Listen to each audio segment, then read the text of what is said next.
Herkese merhaba.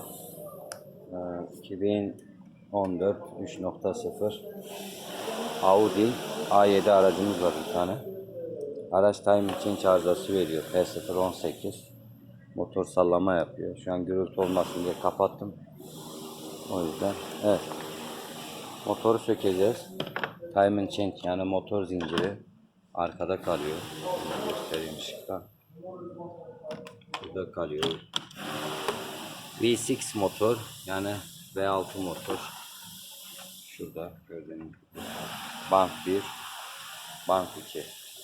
Yani silindir 1, 2, 3, 4, 5, 6 diye gidiyor. Bank 1, bank 2. Bu taraf ikinci taraf.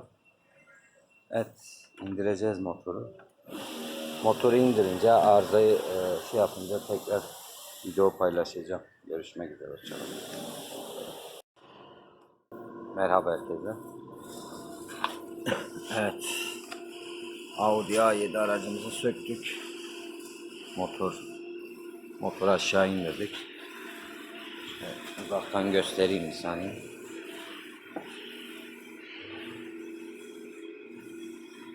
Evet, arka time change kapağını açtık. Şöyle. Bu süper şarjör bu. Evet. Süper şarjör. Tek manifold öyle, bu sistem öyle. Evet, şurada bir parça kırık. Time chain guy diyorlar. Zincir gergisi.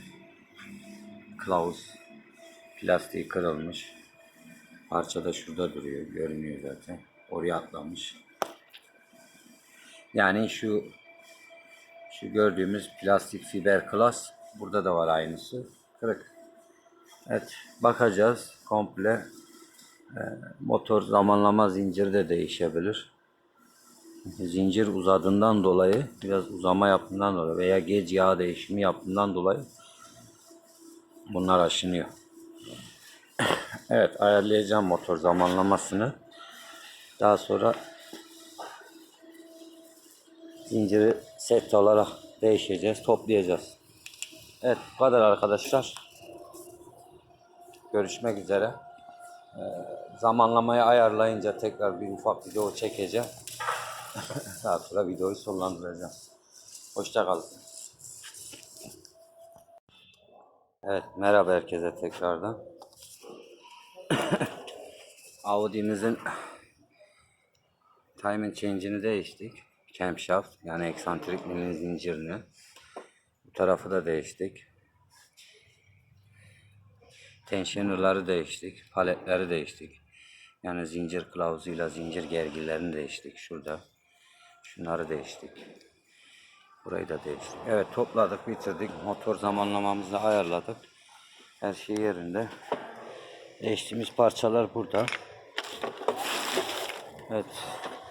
Şurada gördüğünüz gibi göstereyim görsel olarak.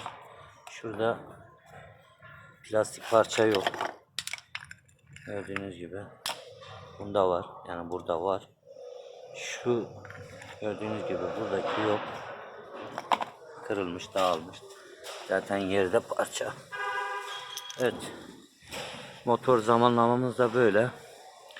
Burası crank balansımız. Şu aparatımız. Bu tarafın.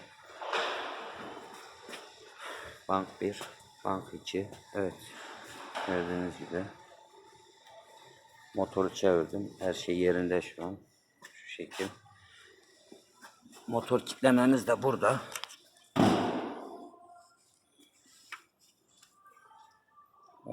Şurası. Türkiye'deki Renault Clio'lar gibi, Megane'lar gibi kilitlemesi. Evet, kapaklarını falan burada temizliğini yapıp takacağım komple. Buranın da temizliği yapılacak. Valve kapaklarını, contaları da değişecek, bitecek inşallah.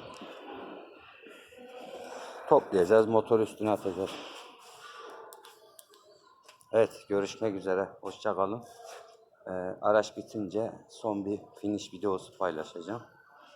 Arabanın çekencinin lambası yanıyordu, motor arıza lambası.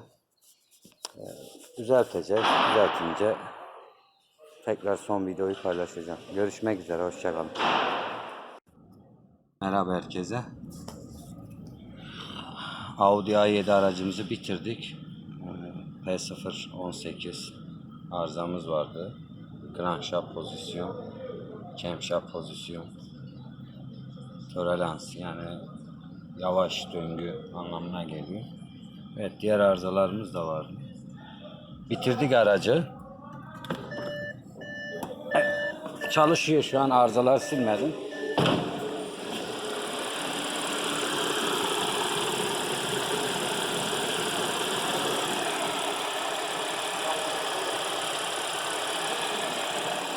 Evet.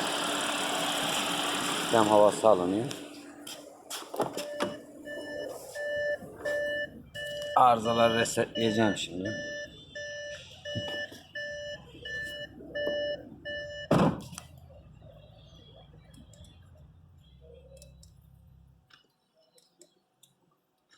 Videoyu durduruyorum. Evet, kodumuz yok. Çabuk sildi arızaları.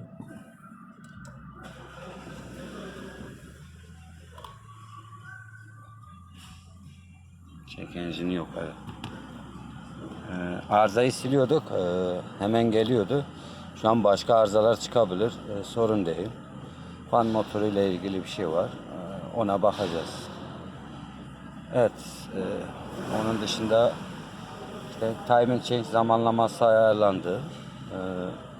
Zincir gergileri değişti. Motor yağı değişti. Şu an herhangi bir problem yok. Görüşmek üzere arkadaşlar.